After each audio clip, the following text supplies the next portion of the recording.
Hey guys, today we have a 2024 Toyota Corolla Cross. This car had a accident to the right side. You can kind of tell by looking at the gaps.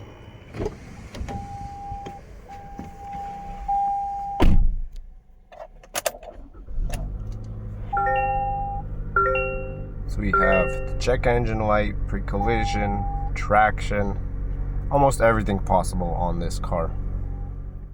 We only have two codes, and both are for the right front wheel speed sensor.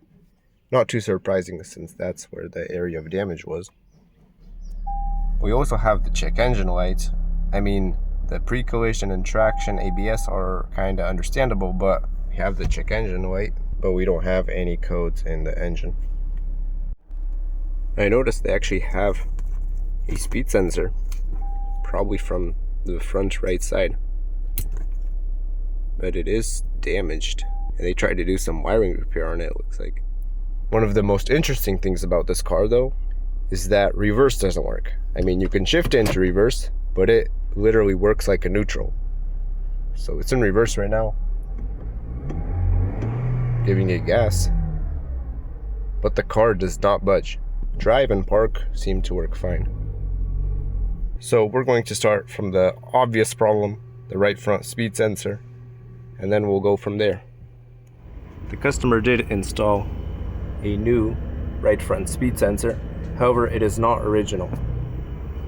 And what we noticed is that there's no connector for this speed sensor.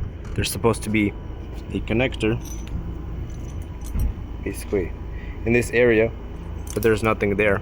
So it looks like they just cut the connector and soldered the wires together from both sides. So we're gonna unwrap all this isolating tape and see what's going on. We unwrapped everything, and here is some of the repairs that they did. You can see that they soldered or attached the wires here. There's a chance that they messed up with the wiring. Possibly it needs to be swapped.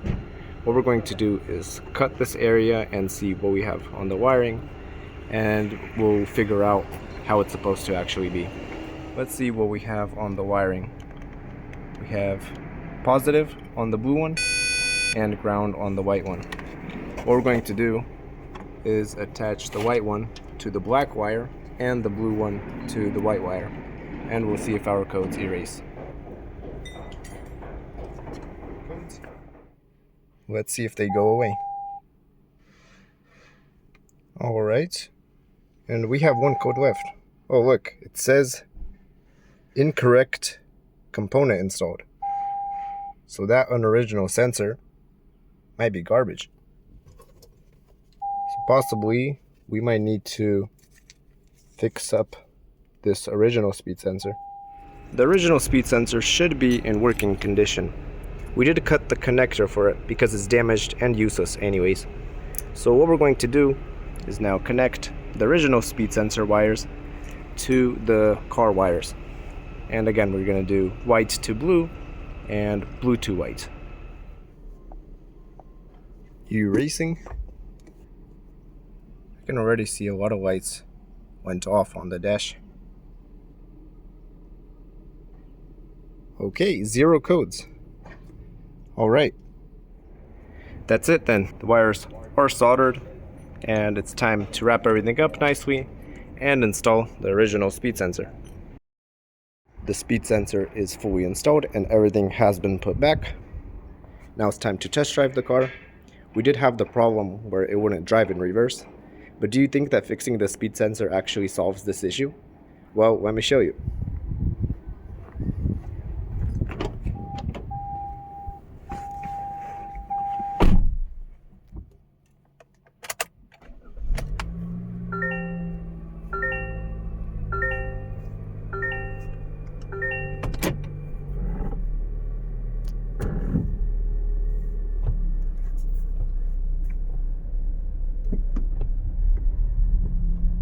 And there we have it. Like, there's actually no way, right? Well, yeah, it's in reverse. Give it some gas. Yeah, without a problem. Who could have thought that repairing the speed sensor would actually make the reverse position work again? Let me know what you think about this in the comments. Toyota is doing some crazy things these days. We test drove the car and found no problems with it. That's basically it for this video, and see you soon.